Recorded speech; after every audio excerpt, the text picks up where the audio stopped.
L'Allemagne accélère sa campagne de vaccination qui sera ouverte à tous les adultes dès le 7 juin. Berlin met fin aux critères de priorité existants basés sur l'âge, l'emploi et l'état de santé. 40% de la population du pays devrait avoir reçu fin mai au moins une dose et environ 15 millions d'injections devraient être pratiquées d'ici le 7 juin. Je peux dire une chose avec une grande certitude, tous les Allemands qui souhaitent se faire vacciner pour se protéger et protéger les autres pourront recevoir une telle offre de vaccination dans les semaines à venir et pendant une bonne partie de l'été. Alors que Berlin intensifie la vaccination, l'OMS appelle les pays du G7 et de l'Union européenne à accroître leurs dons de doses au système international de partage des vaccins COVAX. La recrudescence de cas de Covid a compromis l'approvisionnement mondial. En juin, il manquera environ 190 millions de doses.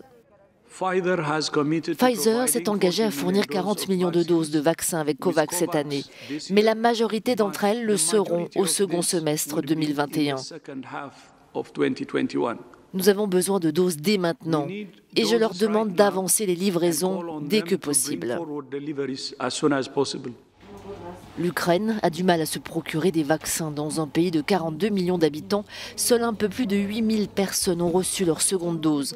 En cause, les conflits politiques et les problèmes économiques. La concurrence sur le marché mondial des vaccins a rendu vraiment difficile pour l'Ukraine l'accélération de son programme de vaccination.